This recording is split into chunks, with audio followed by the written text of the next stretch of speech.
पूर्व मेदिनीपुर जिले में कई स्थानों पर आतिशबाजी कारखाने हैं और अक्सर यहां दुर्घटनाएं होती रहती हैं। जिले के पांचकुड़ा के चिल्का, कोलाघाट के पेयांग, एग्रा के खादीपुर सहित कई अन्य स्थानों पर आतिशबाजी दुर्घटनाओं में कई जाने जा चुकी हैं।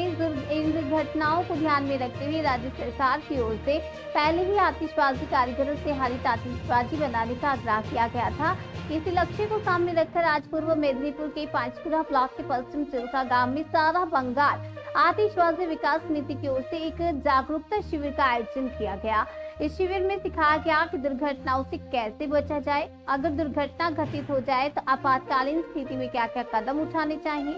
इस कार्यक्रम में उपस्थित थे सारा बंगाल आतिशबाजी विकास समिति के जिलाध्यक्ष निर्जीत राउत, पांचकुड़ा ब्लॉक के बीडीओ अमित मंडल, पांचकुड़ा पंचायत समिति के अध्यक्ष पंपा राउत सात्रा, पंचायत समिति के उपाध्यक्ष सुजीत रॉय और पांचकुड़ा नगर पालिका के चेयरमैन नंद कुमार मिश्रा।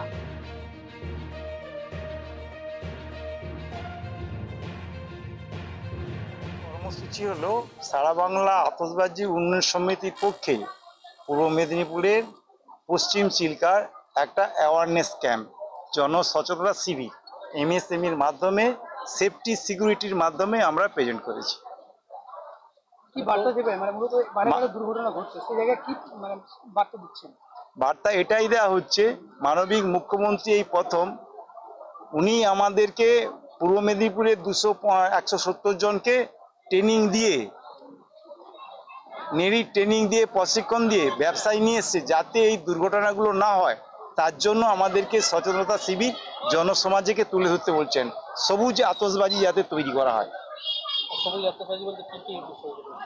সবুজ আতশবাজি যেসব মশলা সেগুলো দিয়ে যদি আমরা ব্যবহার করি তাহলে অ্যাক্সিডেন্টগুলো কম হবে। এই উপলক্ষে সেসব কেমিক্যাল দিয়ে আমাদেরকে ট্রেনিং দেওয়া হয়েছে। আমরা তারই উপলক্ষে ক্যাম্পটা করে মানুষকে সাবধান সতর্ক করতেছি।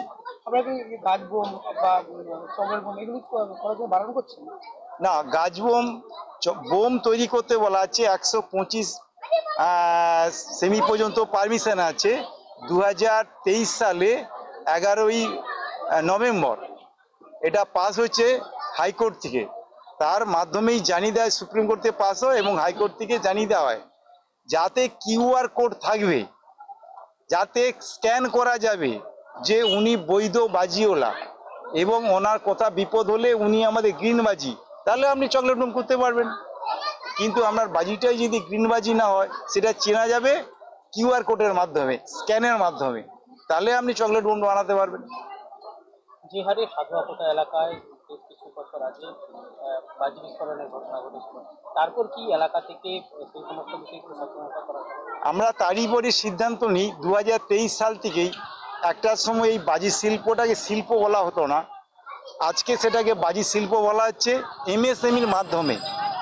যার দায়িত্বে আছে এমএসএমই এবং আজকে উদ্যম রেজিস্ট্রেশন কার্ড করে দেওয়া হচ্ছে। এখান থেকে যারা ট্রেনিং করতে পারছে তারা এই শিল্প যাতে ব্যবসা করতে পারে, তার থেকে গভর্নমেন্ট সেফটি সিকিউরিটি উনি যদি মেনটেন করতে পারেন, উনি যদি জায়গা দিতে পারেন, ওনাকে গভর্নমেন্ট 90% লোন দিবে, উনি 10% দিবেন। আবার যাদের জায়গা নেই তাদের জন্য মানবিক মুখ্যমন্ত্রী উনি জেলায় জেলায় ক্লাস্টার বানানোর নির্দেশ দিয়েছেন। গরিব মানুষগুলো যে 10,000 টাকা দিয়ে পাবে কোথা থেকে, একটা বড় ব্যবস্থা নিচ্ছেন। পূর্ব মেদিনীপুরে 3-4টে জায়গা দেখা হয়েছে। একটা জায়গা হচ্ছে হলদিয়াতে, আর একটা কোলাঘাটে, প্রশ্ন তুমি জানো, আর একটা হচ্ছে এগরাতে।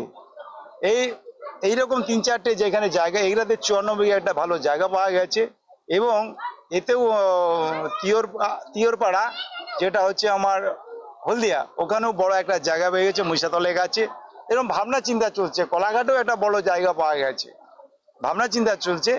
খুব তাড়াতাড়ি একটা সবুজ বার্তা আমাদের কাছে আসবে। কি মনে করছেন আগামী দিনে কি এই দুর্ঘটনাগুলোকে এড়ানো যাবে? রাস্তায় চলতে গেলে বাস অ্যাক্সিডেন্ট হয়, ট্রেন অ্যাক্সিডেন্ট হয়, অ্যাক্সিডেন্ট হবেই। সচেতনতা শিবির করতে হবে, মানুষকে বার্তা দিতে হবে, সেফটি সিকিউরিটি মেনটেন করতে হবে, কারণ এটাই মানুষের ভাতগত অর্থনৈতিক ফসল। কেন শিবাগাছিতে 900 কোম্পানি আছে, আর শিবাগাছির অর্থনৈতিক অবস্থাটা অনেক চাঙ্গা। পশ্চিমবাংলাতে এবছরই বাংলাদেশের 700 কোটি টাকার। তাহলে আমরা যদি এই ব্যবসাটাকে গুরুত্ব দিয়ে সরকার মানবিক দৃষ্টিভঙ্গিতে যেভাবে দেখছে, লোকাল মানুষ আমরা যদি এই সচেতন শিবিরগুলো সাধারণ মানুষকে আগিয়ে দিতে পারি, তাহলে কি হবে, এই বার্তাটা ওনাদেরকে এমনভাবে পৌঁছাবে যে এখান থেকে 18% একটা জিএসটি কাটা হয়, সরকারের অর্থনৈতিক জায়গায় যেমন চাঙ্গা হবে, গরিব মানুষগুলোকে এই শিল্প দিয়ে বেঁচে থাকতে পারবে। বাজি শিল্পে পূর্ব মেদিনীপুরে কত পরিবার যুক্ত রয়েছে তাদের জন্য ভাবছি না। বাজি শিল্পে পূর্ব মেদিনীপুরে এই মুহূর্তে আছে 3.5 লক্ষ।